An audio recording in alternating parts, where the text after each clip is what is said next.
Section 15 भी बहुत important है। ये कुछ केसेस के बारे में है जो नल को बंद करने का काम करते हैं। वही नल जिसे चालू करना लिमिटेशन का समय चालू करना जैसे होता है। योर ऑनर, रमेश का एक परिवार है। मैं एक रियल एस्टेट एजेंट हूँ। विषय है एक प्रॉपर्टी के बारे में जो रमेश के परिवार के नाम है। 21 फरवरी 1989 को हमने रमेश के साथ अग्रीमेंट किया कि वो प्रॉपर्टी हमको बेच देंगे। अगर 10 महीनों में हम किस्त चुका दे तो सेल डीड भी बना देंगे हमारे नाम। हमको प्रॉपर्टी का ताबा भी दिया गया 21 फरवरी 1989 को ही। बाद में मैंने एक पार्टनरशिप फर्म बनाई। मेरे पार्टनर ने बाद में कुछ रकम भी चुकाई रमेश को। मैंने ज़मीन को साफ भी किया और रोड वगैरह भी बनाए। तब रमेश ने कहा कि इतना सुंदर हो गया है अब प्रॉपर्टी, तो पैसे बढ़ा के दो। हमने मना कर दिया। हमने रमेश को नोटिस भेजा कि सेल डीड बनाओ, लेकिन रमेश ने मना कर दिया। हम बाकी के पैसे देने के लिए तैयार हैं। हमने इसीलिए स्पेसिफिक परफॉर्मेंस का सूट फाइल किया 48 ऑफ 1995 रमेश के खिलाफ कि सेल डीड को साइन करो। ये सब झूठ है। हमने कोई अग्रीमेंट नहीं की। हम अभी भी वहाँ खेती कर रहे हैं। हमने किसी को ताबा नहीं दिया कभी भी। हमको कुछ पैसे नहीं मिले। ये बात सही है कि सुरेश ने हमारे खिलाफ सूट फाइल किया हमेशा के स्टे के लिए। हम उस केस में गए ही नहीं, इसीलिए हमारे गैर मौजूदगी में जजमेंट पास हुआ हमारे ही खिलाफ, मतलब एक्स पार्टे सूट डिसाइड हुआ। इसको हमने चैलेंज किया है और वो सूट चालू है। तब तक मेरे बच्चों ने मेरे ही खिलाफ एक अलग सूट फाइल किया 482 ऑफ 1989 के कुछ समय के लिए हम ज़मीन को छोड़ के कहीं चले न जाएं। लेकिन सुरेश के खिलाफ कोई ऑर्डर नहीं थी उस सूट में। 482 ऑफ 1989 ख़त्म हुआ 1992 में। इस पूरे सीन में सुरेश को किसी भी कोर्ट ने नहीं रोका था सूट फाइल करने से। मेरा कहना है कि सुरेश का सूट 48 लिमिटेशन के बाहर है और सुरेश बिना वजह सेक्शन 15(1) के अंदर डिस्काउंट मांग रहा है क्योंकि 482 ऑफ 1989 चालू था। उसने हमारे खिलाफ 1995 तक सूट फाइल नहीं किया, जबकि सुरेश के हिसाब से सूट 1992 के पहले फाइल होना चाहिए था। हमने अग्रीमेंट पढ़ी है। अग्रीमेंट सही है, रजिस्टर्ड है। रमेश का कहना है कि अग्रीमेंट सिर्फ सुरेश के साथ हुई है, फर्म के साथ नहीं। नीचे के कोर्ट को लगा है कि 482 में कुछ समय का स्टे मिला था, तो सुरेश को डिस्काउंट मिलता है 1995 तक सूट फाइल करने के लिए। हमारे हिसाब से 482 में ऐसा कुछ भी नहीं था जो सुरेश को रोक रहा था सूट फाइल करने से। सुरेश सेक्शन 15(1) के अंदर नहीं आता। Suit is barred by limitation. ऐसा एक जजमेंट है मद्रास हाईकोर्ट का, Muruga Udayar versus Tirumale enterprises AS 432 of 2000। इसका मतलब सेक्शन 15(1) के डिस्काउंट के लिए कोर्ट से क्लियर कट आना चाहिए स्टे ऑर्डर में कि एक्स तरीके का रिलीफ मांगती हुई सूट नहीं फाइल कर सकती पार्टी जब तक कि वो स्टे चालू है। वैसे ही जब सूट के आखिर में डिक्री पास हो जाए और उस डिक्री को अमल में लाने के लिए एग्जीक्यूशन प्रोसीडिंग्स शुरू करे, तो वो भी कभी कभी स्टे हो सकता है। अगर सामने वाला अपील फाइल करे ऊपर के कोर्ट में और ऊपर का कोर्ट एग्जीक्यूशन प्रोसीडिंग्स को स्टे कर दे तब। जैसे ये सूट में प्लेंटिव सुरेश जीतता है, डिक्री पास करता हूँ कि रमेश 1 करोड़ रुपया देगा सुरेश को और बाकी की चीज़ें हैं डिक्री में। मैंने जजमेंट और डिक्री के खिलाफ ऊपर के कोर्ट में अपील फाइल की है।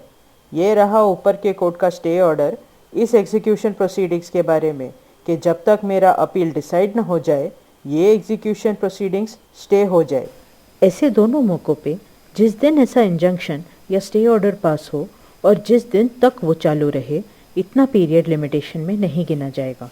मतलब अगर 1 जनवरी 2000 को स्टे ऑर्डर पास हो या तो सूट फाइल करने के खिलाफ या एग्जीक्यूशन एप्लीकेशन स्टे किया जाए, तो 1 जनवरी 2000 से जब तक वो स्टे ऑर्डर वेकेट यानी जिस दिन तक स्टे दिया जाए तब तक का टाइम नहीं गिना जाएगा सूट फाइल करने या एग्जीक्यूशन एप्लीकेशन प्रोसीडिंग्स में। सबसेक्शन 2 में कभी कभी कुछ सूट्स फाइल करने के लिए नोटिस देना पड़ता है या गवर्नमेंट के परमिशन की ज़रूरत होती है। ऐसे में नोटिस का पीरियड और परमिशन के इंतज़ार का समय लिमिटेशन में नहीं गिना जाएगा। लेकिन ध्यान रहे कि नोटिस या परमिशन की मांग लिमिटेशन के अंदर होना चाहिए। ऐसा नहीं हो सकता कि लिमिटेशन ख़त्म हो गया हो और फिर नोटिस दिया तो लाभ मिलेगा।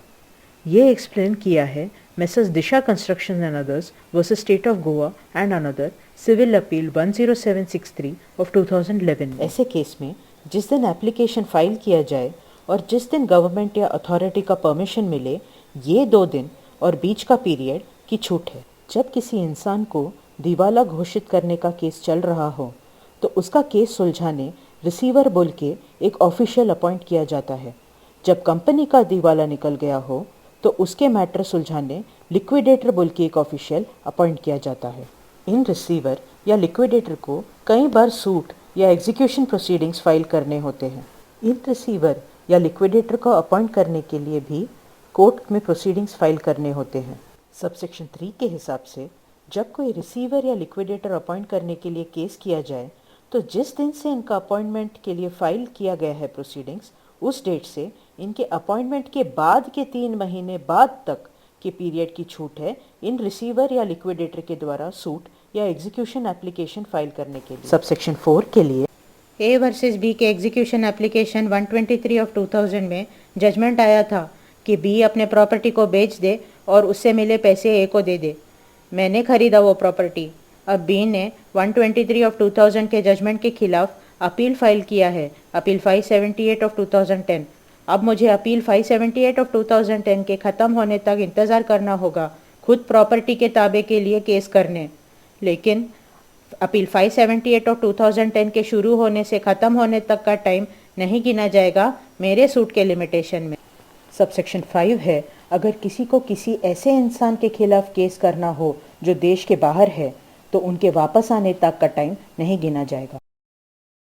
सेक्शन 16(1) है कि अगर ए को किसी बात पे सूट फाइल करने का या कोई एप्लीकेशन फाइल करने के लिए अधिकार का पात्र हो और ये अधिकार पाने के पहले ही वो गुजर जाए या अगर ये अधिकार उसके गुजरने के बाद ही जागृत हो तो उसके कानूनी प्रतिनिधि को सूट या एप्लीकेशन फाइल करने के लायक होने तक का टाइम लिमिटेशन में नहीं गिनते। सेक्शन 16(2) है सामने वाले के गुजरने को लेके कि अगर किसी प्लेंटिफ को जिसके खिलाफ सूट या एप्लीकेशन फाइल करना हो और वो सामने वाला गुजर जाए तो उस सामने वाले के कानूनी प्रतिनिधि के बारे में पता चलने तक का टाइम नहीं गिनते।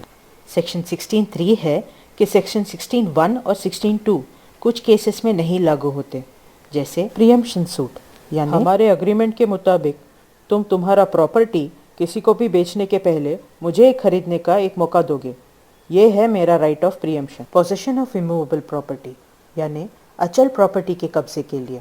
हेरिडिटरी ऑफिस यानी वंश से ऑफिस का अधिकार पाने के लिए।